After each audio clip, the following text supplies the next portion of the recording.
janji kita, janji saya dengan media untuk menyampaikan informasi ke publik bahwa secara reguler kita akan menyampaikan laporan perkembangan penanganan kasus tindak pidana pencucian uang sebesar 349 triliun di DPR itu. Karena itu diserahkan ke Satgas, maka ini laporan berikutnya, laporan tahap ini yang ingin kami sampaikan dari saya selaku ketua tim pengarah Satgas tersebut.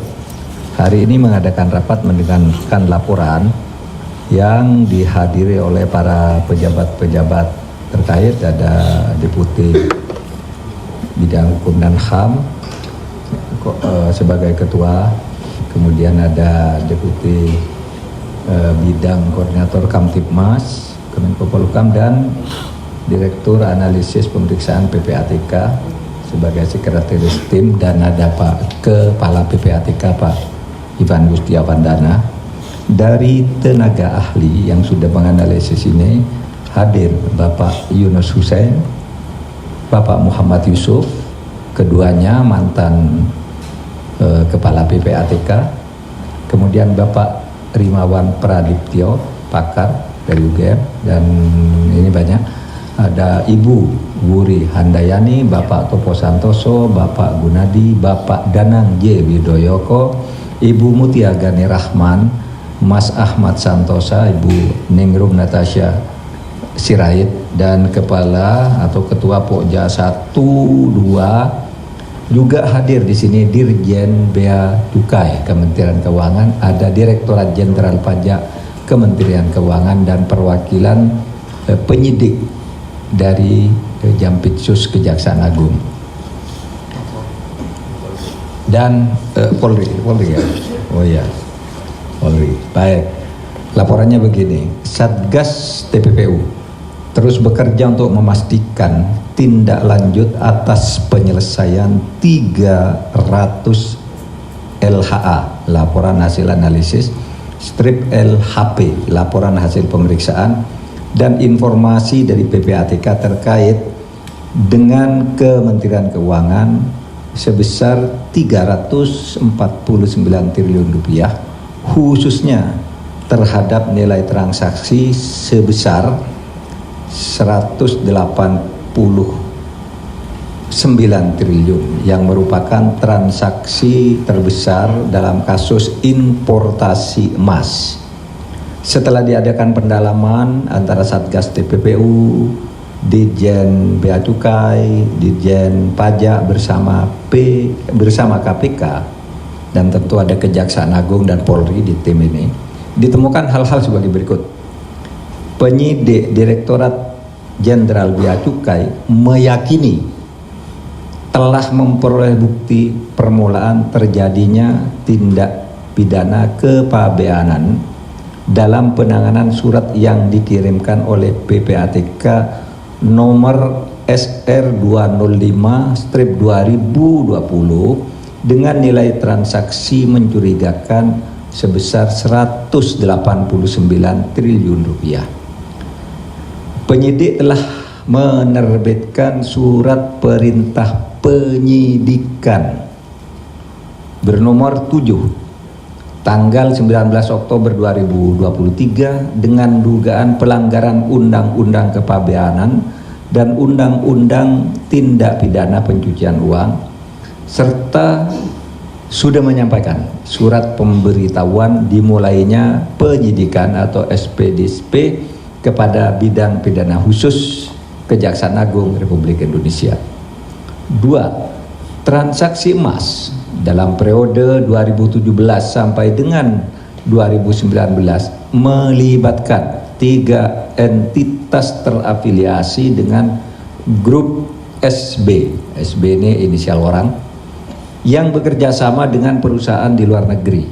Ditemukan fakta pemalsuan data kepabeanan yang menyebabkan hilangnya pungutan PPh sesuai pasal 22 atas emas batangan ekspor seberat 3,5 ton atau 3,5 ton.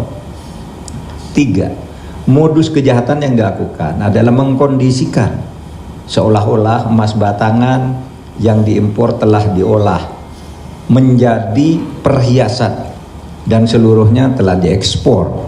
Padahal berdasar data yang diperoleh, emas batangan sebesar 3,5 ton diduga beredar di perdagangan dalam negeri.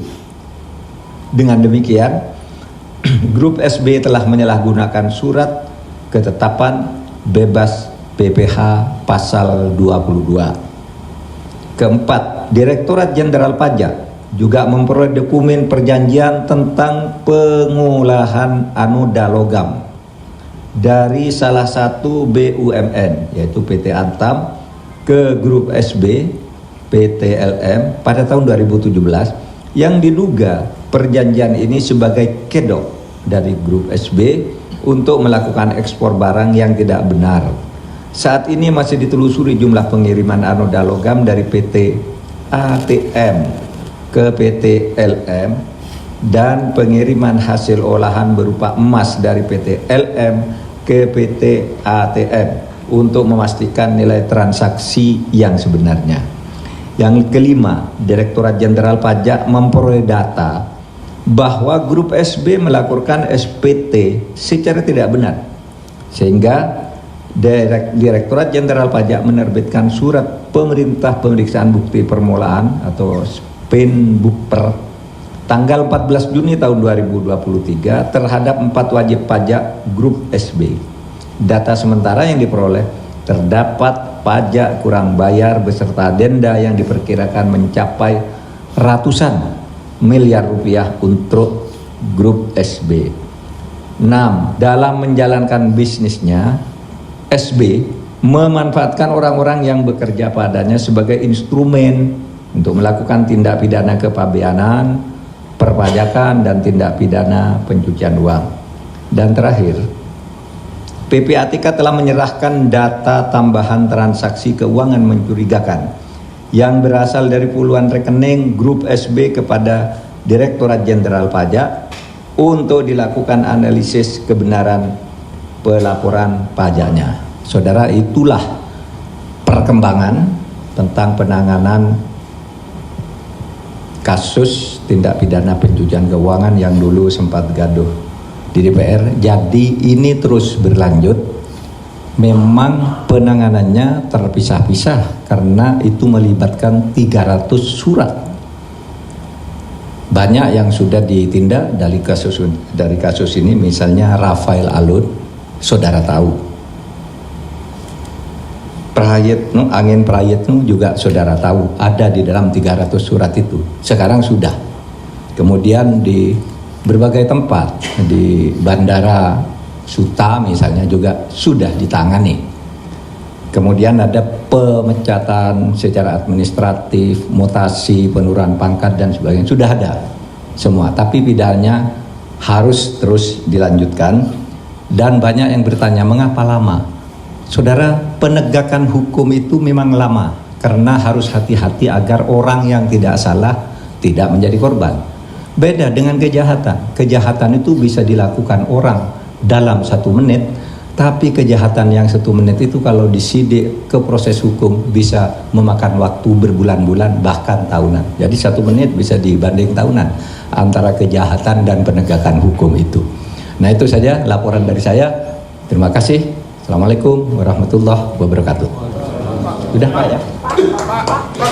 Apa lagi? Soal SB, status SB-nya sendiri sudah ditahan atau gimana, Bu? Kenapa? Masih sakit? Sakit kan tadinya? Sakit di rumah sakit. Soal dugaan tindak pidana lain, Hah? dugaan tindak pidana lain kemarin sempat Barreskrim mau dilibatkan, apakah jadi? Ya, Barreskrim kan sudah di sini, sudah terlibat. Sudah bagian dari tim ini. Barreskrim, Kejaksaan Agung, itu tim dari ini. Maka saya tadi nyebut KPK khusus karena KPK bukan menjadi bagian dari tim, tapi bagian untuk kerjasama. Cukup? Untuk SB sendiri apa sudah keluar penahanan untuk dilarang keluar negeri dan sebagainya? Sudah SPDP. Apa? Pencekalan dari KPK. Apa lagi? Ini kan masa tugas Satgas PPPU sampai Desember 2023 ini, sejauh ini sudah berapa persen ya Pak yang berhasil ditangani? Kemudian juga untuk tadi yang dulu Mas Batama 3,5 ton itu kalau di nilai rupiahnya itu estimasinya berapa? Nanti aja wawancara khusus ya. Kalau presentasinya belum dihitung. Kalau yang 3,5 ton tadi belum dihitung uangnya. Tapi saudara bayangkan emas 3,5 ton gitu. Berapa gede itu kalau uang? Bayangkan gitu aja. 3,5 ton kan bisa saudara hitung sendiri. Sudah. Assalamualaikum warahmatullahi wabarakatuh.